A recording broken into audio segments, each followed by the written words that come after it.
Hello friends, मैं रमन कुमार स्वागत करता हूं आपका अपने यूट्यूब चैनल पर। दोस्तों, आज की इस क्लास में हम लोग कक्षा 12 बायोलॉजी से प्रथम अध्याय को पढ़ने जा रहे हैं, जिस पर का नाम है जीवों में जनन। तो दोस्तों, आइए शुरू करते हैं और पहला टॉपिक लेते हैं। पहला टॉपिक है हमारा जीवन काल। तो दोस्तों, जीवन काल किसे कहते हैं? देखिए, समझाने की यदि मैं कोशिश करूँ तो कोई जीव है इस संसार में, कोई जीव है, उसका क्या होता है, जन्म होता है। उसके बाद वह बड़ा होता है यानी कि वयस्क होता है। उसके बाद वह वृद्ध होता है और उसके बाद उसकी क्या हो जाती है, मृत्यु हो जाती है। तो दोस्तों, कोई भी जीव है निम्नलिखित चरण पूरे करता है। वो पहले जन्म लेगा, उसके बाद वो वयस्क होगा, उसके बाद वो वृद्ध होगा और उसके बाद हो जाएगी उसकी मृत्यु। तो जन्म से लेकर मृत्यु तक का जो समय होता है, जन्म से लेकर मृत्यु तक का जो समय होता है, उसे अपन जीवन काल बोलते हैं। आइए इसकी एक बार परिभाषा देख लेते हैं। और दोस्तों, जहाँ भी आप लोगों को लिखने की, नोट करने की ज़रूरत हो, आप लोग वीडियो को पॉज कर सकते हैं और नोट्स अपने बना सकते हैं। देखिए दोस्तों, जीवन काल की परिभाषा हो जाएगी बहुत सिंपल। प्रत्येक जीव केवल कुछ निश्चित समय तक ही जीवित रह सकता है।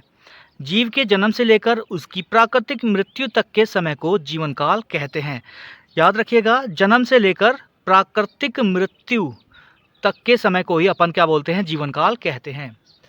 मैं नीचे कुछ एग्जाम्पल, एक सारणी बना रहा हूँ, जिसके इस तरफ कुछ जीव लिखे होंगे और इस तरफ जीवन काल लिखा होगा। तो ये सारणी बहुत इंपॉर्टेंट है, पेपरों में कई बार पूछ लिया जाता है कि निम्नलिखित जीव का जीवन काल कितना होता है। तो आप लोग अच्छे से इसको नोट कर लीजिएगा। देखिए, पहला जीव है हमारा हाथी। हाथी का जीवन काल कितना होता है? ये होता है 65 से 70 साल। सेकंड है इसमें गुलाब। गुलाब का जीवन काल कितना होता है? 5 से 7 साल। थर्ड है हमारा तितली। तितली का जीवन काल होता है 1 से 2 हफ्ते। चौथा होगा कौवा। कौवे का जो जीवन काल होता है वो होता है 15 साल। नेक्स्ट है हमारा तोता।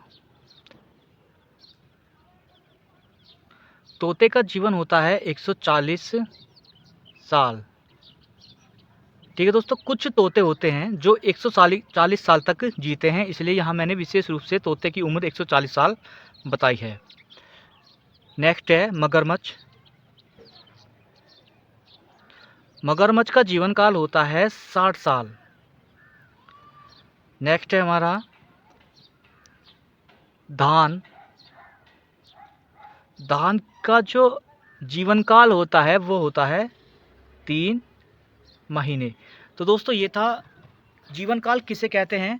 किसी भी जीव की के जन्म से लेकर उसकी प्राकृतिक मृत्यु तक का जो समय होता है वो उसका जीवन काल कहलाता है। यहाँ मैंने कुछ सारणी बनाई है, आप लोग इसको याद कर लीजिएगा।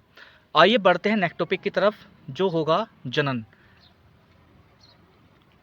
यदि आप लोगों को स्क्रीनशॉट लेना है तो आप लोग स्क्रीनशॉट ले सकते हैं, ठीक है। और इसमें से आप लोग ये परिभाषा और ये कुछ एग्जाम्पल हैं जो आप लोग नोट कर सकते हैं। ये तो समझने के लिए बनाया था, ठीक है, इसको लिखने की आवश्यकता नहीं होती है। तो स्क्रीनशॉट ले लीजिए और जल्दी से अपने नोट्स बना लीजिए। इस चैप्टर में हम लोग जीवों के जनन को कम्प्लीटली पढ़ने जा रहे हैं। दोस्तों, सेकंड टॉपिक है आपके चैप्टर नंबर 1 का जनन। तो दोस्तों, जनन किसे कहते हैं? जनन यानी रिप्रोडक्शन। तो रिप्रोडक्शन यानी जनन किसे कहते हैं? तो दोस्तों, आप लोगों ने देखा होगा, पहले एग्जाम्पल के माध्यम से समझते हैं। आप लोगों ने देखा होगा कि मनुष्य कुछ समय तक जीते हैं। जैसे मनुष्य की जो औसत आयु होती है वो 75 वर्ष होती है। तो यानी कि मनुष्य 75 वर्ष जीते हैं और इसके पश्चात उनकी मृत्यु हो जाती है, ठीक है। लेकिन हम अभी तक मनुष्य को देख रहे हैं, अपने आसपास अभी तक हम मनुष्य को देख रहे हैं। उसी प्रकार से कोई भी जीव है, उसकी एक ना एक दिन क्या हो जाती है, मृत्यु हो जाती है। लेकिन उस जीव की जो प्रजाति है वो अभी तक बनी हुई है, प्रजाति अभी तक बनी हुई है। ऐसा क्यों होता है? तो दोस्तों ऐसा होता है जनन के कारण। अर्थात ये जितने भी जीव हैं अपन अपने आसपास देखते हैं, चाहे पेड़ पौधे हों चाहे जीव जंतु हों, सारे के सारे मृत्यु से पूर्व जनन की घटना को करते हैं, यानी कि जनन क्रिया करते हैं। अर्थात अपने जैसी संतान को उत्पन्न करते हैं, और अपने जैसी संतान को उत्पन्न करना ही जनन कहलाता है। तो आइए एक बार जनन की परिभाषा पर देख लेते हैं। अपने समान, समान मतलब जो बिल्कुल हूबहू पेरेंट्स के जैसी हो, जनक के जैसी हो, तो अपने समान संतान उत्पन्न करना जनन कहलाता है।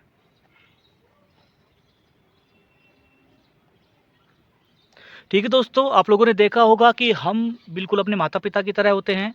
कोई भी जीव होता है वो बिल्कुल अपने जनक के जैसा होता है। तो अपने समान संतान उत्पन्न करना या संतति उत्पन्न करना जनन कहलाता है। आगे देख, तो दोस्तों अपने समान संतान उत्पन्न करना जनन कहलाता है। फिर यह संतति, अर्थात जनक ने जो संतति दी थी, वह संतति परिपक्वता के पश्चात जनन करती है, जिससे उस जीव की जाति की निरंतरता पृथ्वी पर बनी रहती है। अर्थात यदि कोई भी जीव है, यदि उसकी मृत्यु हो जाए तो वह समाप्त नहीं होगी, वह इस पृथ्वी से समाप्त नहीं होगी, बल्कि क्या करेगी, अपनी संतान को उत्पन्न करेगी, जिससे संतान फिर से क्या करेगी, जनन करेगी। ठीक है, और ये चक्र जो है चलता रहेगा और जीव की निरंतरता पृथ्वी पर बनी रहेगी। ठीक है दोस्तों, तो जनन कितने प्रकार का होता है? आप लोगों ने पढ़ा होगा अपनी कक्षाओं में कि जनन 2 प्रकार का होता है। जनन कितने प्रकार का होता है? जनन 2 प्रकार का होता है। पहला कौन सा होगा?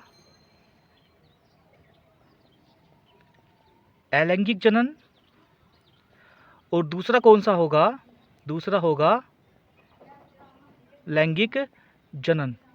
ठीक है दोस्तों, आइए एक बार एक मोटा मोटा सा इनका समझते हैं कि लैंगिक जनन और अलैंगिक जनन होता क्या है। देखिए दोस्तों, ये जो अलैंगिक जनन होता है, इसमें किसी भी लैंगिक अंग की आवश्यकता नहीं होती। अर्थात इसमें किसी भी लैंगिक अंग की आवश्यकता नहीं होती। ठीक है दोस्तों, और ये जो लैंगिक अंग होता है, इनमें लैंगिक अंगों की आवश्यकता होती है। जैसे नर में लैंगिक अंग होंगे वृषण, और मादा में लैंगिक अंग होंगे अंडाशय। ठीक है दोस्तों, तो इसमें किसी भी लैंगिक अंग की आवश्यकता नहीं होगी, इसमें लैंगिक अंगों की आवश्यकता होती है। नर में लैंगिक अंग को वृषण कहते हैं और मादा में लैंगिक अंग को अंडाशय कहते हैं। और दोस्तों याद रखिएगा, अलैंगिक जनन में, यानी कि इनमें केवल एक ही जनक भाग लेता है। अर्थात अलैंगिक जनन जो होता है उसमें एक ही जनक होगा, वही अनेक प्रक्रियाओं से अलैंगिक जनन की क्रिया को अंजाम देगा। जबकि अगर लैंगिक जनन की बात करें तो लैंगिक जनन में 2 जनक भाग लेते हैं। अलैंगिक जनन में 2 जनक भाग लेते हैं। इसमें एक नर होगा, वो क्रॉस करेगा किससे, मादा से, तब जा करके इनकी जो है संतान उत्पन्न होगी। तो एक जनक नर हुआ और दूसरा जनक मादा हुआ, तो इसमें 2 जनक भाग लेते हैं। ठीक है दोस्तों, अलैंगिक जनन के यदि उदाहरण की बात करूं, यानी कि अलैंगिक जनन होता किन में है, तो अलैंगिक जनन एक कोशिकीय जीवों में होता है। अलैंगिक जनन एक कोशिकीय जीवों में होता है। ठीक है, ये जीवाणुओं में होता है,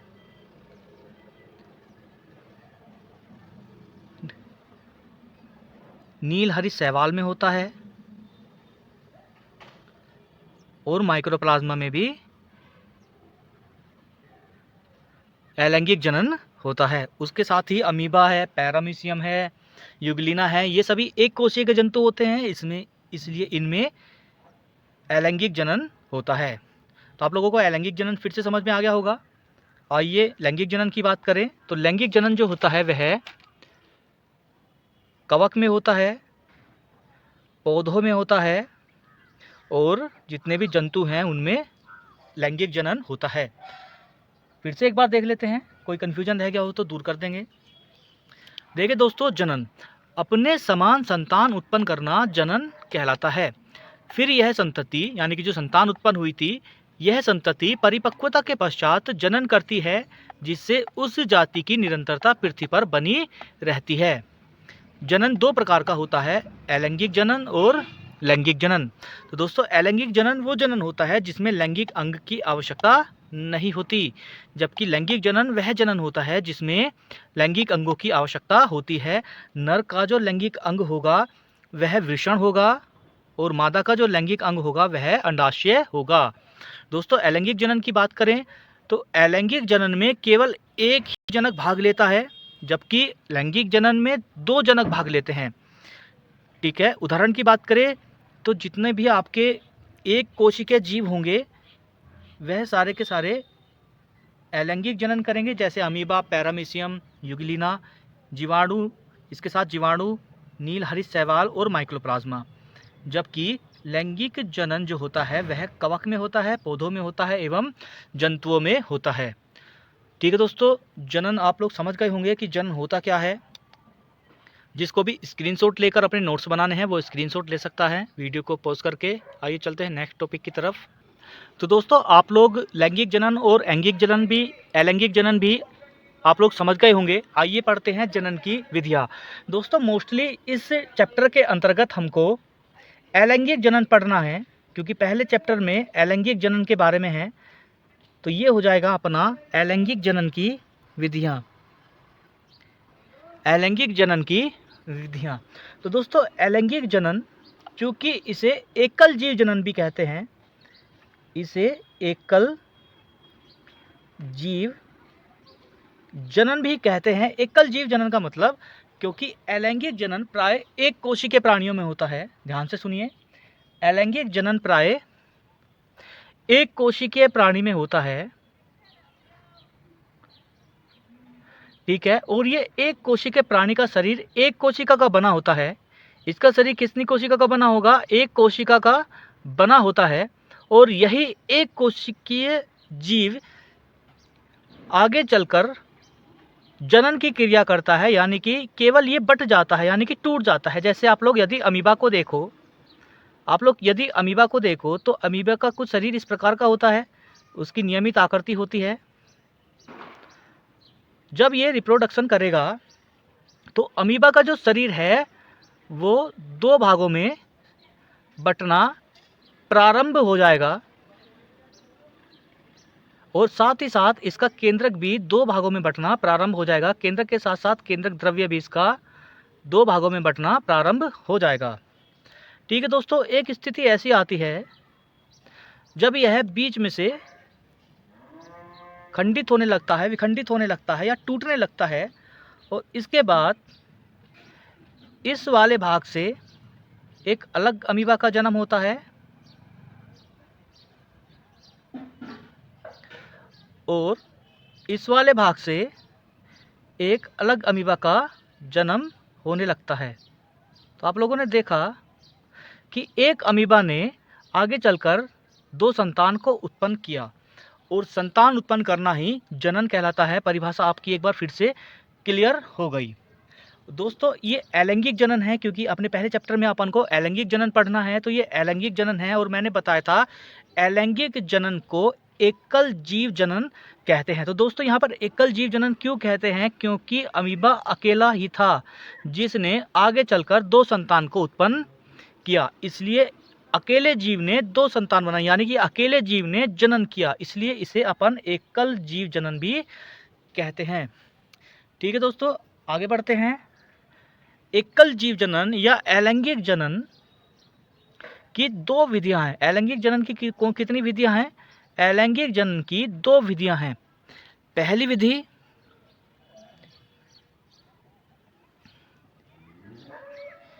यह है एक कोशिकीय जीवों में होता है, जैसे मोनेरा, प्रोटिस्टा,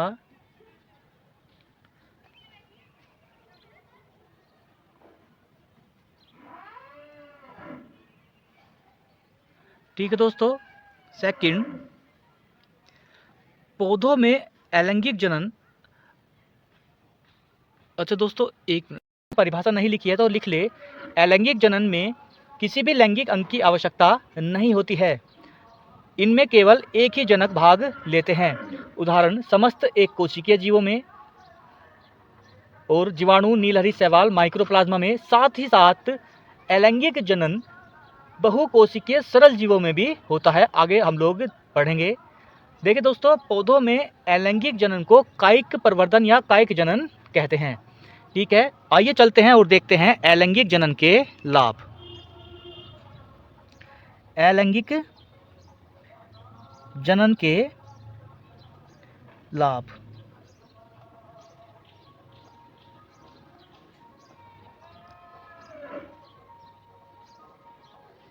तो दोस्तों, आप लोग परिभाषा को अच्छी तरीके से समझ गए हैं, और यदि अलैंगिक जनन के लाभ लिखने के लिए आपसे कोई बोलेगा तो मैं उम्मीद करता हूं कि आप लोग अलैंगिक जनन को समझकर अलैंगिक जनन के लाभ को अच्छी तरह से समझ लेंगे।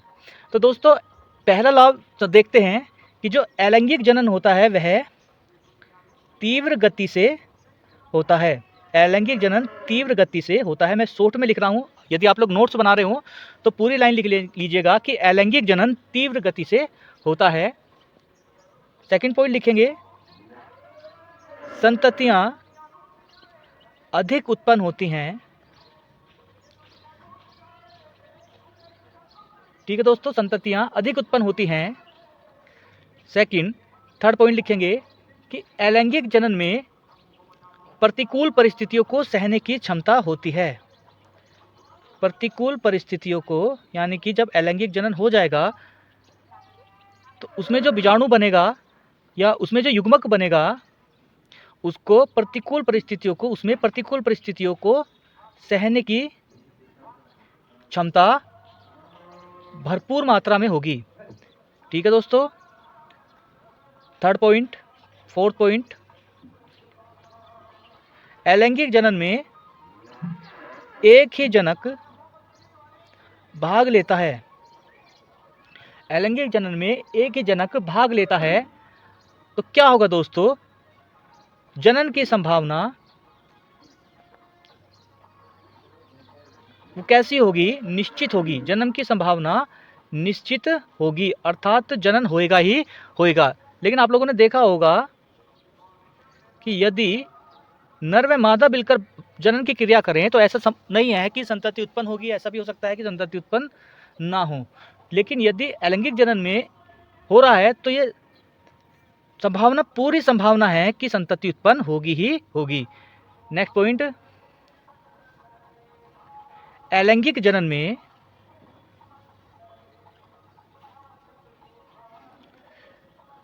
युग्मक निर्माण,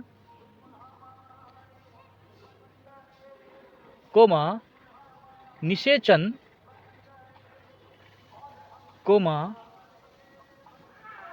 भ्रूणीय विकास जैसी प्रक्रियाएं नहीं होती हैं। ठीक है दोस्तों, इन प्रक्रियाओं में जो समय लगता है इसमें उसकी बचत होती है, यानी कि इसमें क्या होगा? समय की बचत होगी। ठीक है, ये जो युग्मक निर्माण है, निषेचन है, भ्रूणीय विकास है, ये सारी की सारी प्रक्रियाएं किस में होती है? ये होती हैं लैंगिक जनन में। ठीक है दोस्तों, किस में होती हैं? लैंगिक जनन में। तो आप लोगों ने अलैंगिक जनन के लाभ समझ लिए हैं। जिसको भी स्क्रीनशॉट लेना है वो अच्छे से स्क्रीनशॉट लेकर अपने नोट्स बना सकता है। देखिए मैंने यहाँ शॉर्ट में लिखा है, जबकि यदि आप लोग अपनी कॉपी में नोट्स बना रहे हो तो इसमें पूरा लिखोगे। जैसे मैंने लिखा तीव्र गति से होता है, जो कि समय कम है, समझाना बहुत ज़्यादा है, इसलिए आएगा अलैंगिक जनन तीव्र गति से होता है। मैंने लिखा है संततियाँ अधिक उत्पन्न होती हैं, तो आप लोग लिखोगे अलैंगिक जनन में संततियाँ अधिक उत्पन्न होती हैं। ठीक है दोस्तों, पूरा एकदम बेहतरीन सा बढ़िया सा एकदम लिखना है आप लोगों को, ताकि आप लोगों के बोर्ड एग्जाम में अच्छे नंबर आए। क्योंकि अपन लोग बोर्ड परीक्षा की तैयारी भी साथ साथ कर रहे हैं, इसलिए आप लोगों को बिल्कुल बेहतरीन करके लिखना है। आइए चलते हैं नेक्स्ट टॉपिक की तरफ।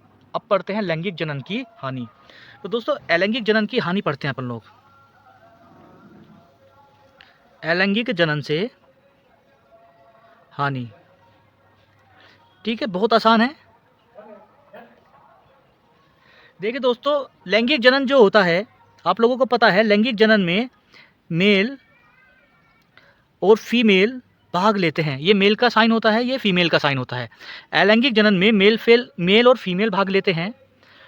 तो आप लोगों को पता होगा कि कुछ गुण संतान में नर से आते हैं और कुछ गुण संतान में मादा से आते हैं। और जो संतान होती है, जो उत्पन्न होगी, संतान उत्पन्न होगी, वो इन दोनों का जो है सम्मिलित रूप होती है, अर्थात उसमें इन दोनों के गुण पाए जाते हैं। क्योंकि अपन अलैंगिक जनन से हानि पढ़ रहे हैं, तो पहली हानि जो इसकी हो जाएगी वो हो जाएगी कि इसमें विभिन्नता उत्पन्न नहीं होती। अलैंगिक जनन में विभिन्नता उत्पन्न नहीं होती। क्यों उत्पन्न नहीं होती? क्योंकि इसमें केवल एक जनक होता है। क्योंकि इसमें केवल एक जनक होता है। जो डीएनए जनक का होगा वही डीएनए सेम संतान का भी होगा। आप लोगों को एक एग्जाम्पल के माध्यम से समझाने की कोशिश करता हूं, आप लोगों के बिल्कुल अच्छी तरह से क्लियर हो जाएगा। मान लो ये कोई अमीबा है, ठीक है, ये क्या है? अमीबा। ये जब जनन करता है तो दो भागों में विभाजित होना स्टार्ट हो जाता है, और इसके साथ साथ इसका जो केंद्रक है, केंद्रक में उपस्थित जो केंद्रक द्रव्य है वो भी दो भागों में बंटना स्टार्ट हो जाता है।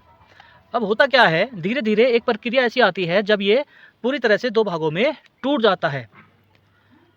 और होता क्या है, दो भागों में टूटा है तो एक भाग एक नया अमीबा बनाएगा और दूसरा भाग दूसरा अमीबा बनाएगा।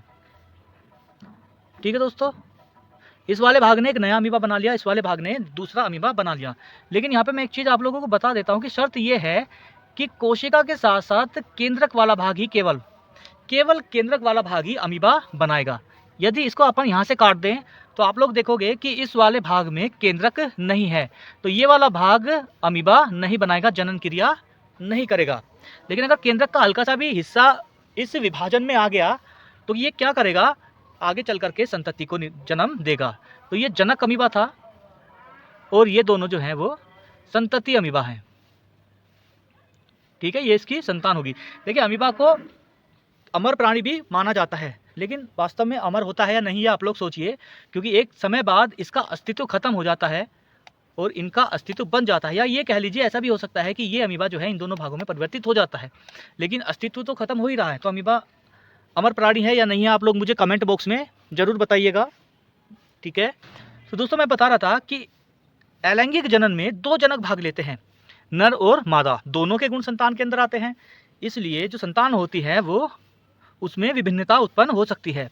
क्योंकि एक ही जनक है, जो डीएनए इसका था वही डीएनए इसका भी होगा और वही डीएनए इसका भी होगा, सेम कॉपी पेस्ट डीएनए होगा, इसलिए इसमें विभिन्नता उत्पन्न नहीं होती। अच्छा, यहाँ से एक क्वेश्चन बहुत पूछा जाता है आप लोगों की बोर्ड परीक्षा के अंदर कि क्लोन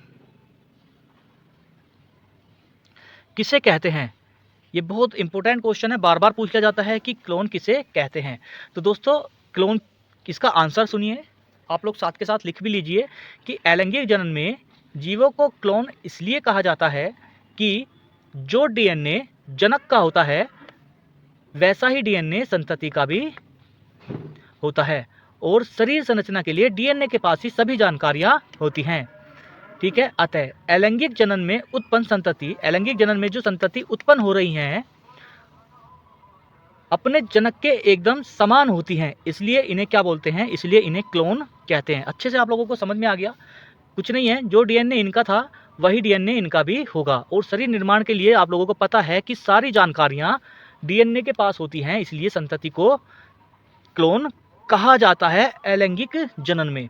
ठीक है दोस्तों, आगे हानि पढ़ रहे थे अपन, नंबर 2 पॉइंट देखते हैं। सेकंड पॉइंट होएगा,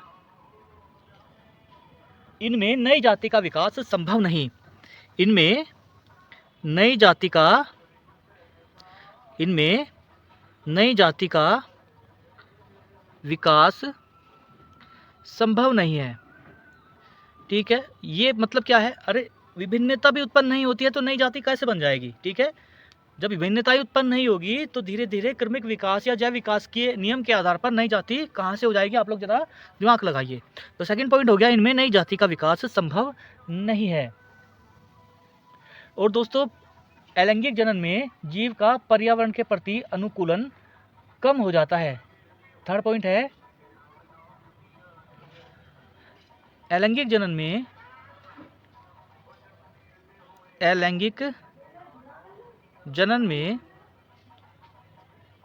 जीव का पर्यावरण के प्रति अनुकूलन कम हो जाता है। ठीक है दोस्तों,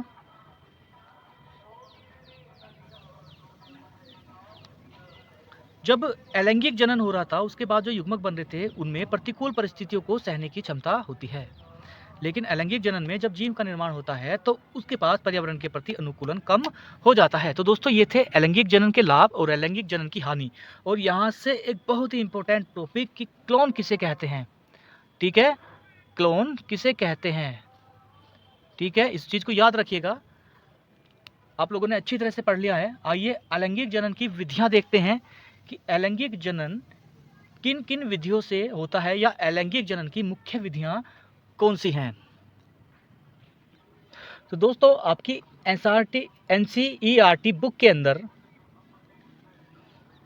अलैंगिक जनन की 6 विधियां बताई हैं। ठीक है, आप लोगों को अलैंगिक जनन की केवल 6 विधियां पढ़नी हैं जो कि NCERT की बुक के अंदर दी गई हैं। पहली है विखंडन, सेकंड है मुकुलन, थर्ड है बीजाणु जनन,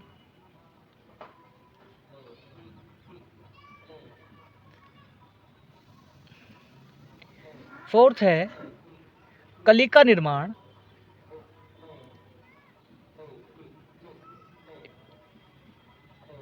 नेक्स्ट है खंडी भवन, नेक्स्ट है पुनरुद्ध भवन।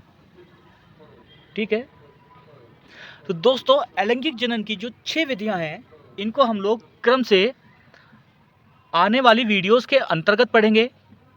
एक एक विधि को आप लोगों को समझाया जाएगा कि प्रत्येक विधि में क्या होता है, प्रत्येक विधि का क्या अर्थ है। और मैं कोशिश करूंगा कि इतने अच्छे से समझाने की कोशिश करूं कि आप लोग यहीं पर परिभाषाओं को याद कर सकें। तो दोस्तों, वीडियो कैसी लगी कमेंट बॉक्स में ज़रूर बताइएगा। नेक्स्ट वीडियो बहुत जल्द आपके लिए लेकर के आऊँगा। मैं कोशिश करूँगा कि जितनी ज़्यादा हो सके बुक को कंप्लीट कराने की कोशिश करूँ, इसलिए चैनल को अभी के अभी सब्सक्राइब कर लीजिए। यदि किसी भी प्रकार की कोई त्रुटि आप लोगों को दिख रही है तो मुझे कमेंट बॉक्स में ज़रूर बताइएगा। मिलते हैं नेक्स्ट वीडियो में, तब तक के लिए नमस्कार। चैनल को सब्सक्राइब करें, वीडियो को लाइक करें और जितना ज़्यादा हो सके अपने दोस्तों के साथ शेयर करें ताकि मुझे भी मोटिवेशन मिले आप लोगों के लिए नई नई वीडियो बनाने के लिए। मिलते हैं नेक्स्ट वीडियो में, तब तक के लिए नमस्कार।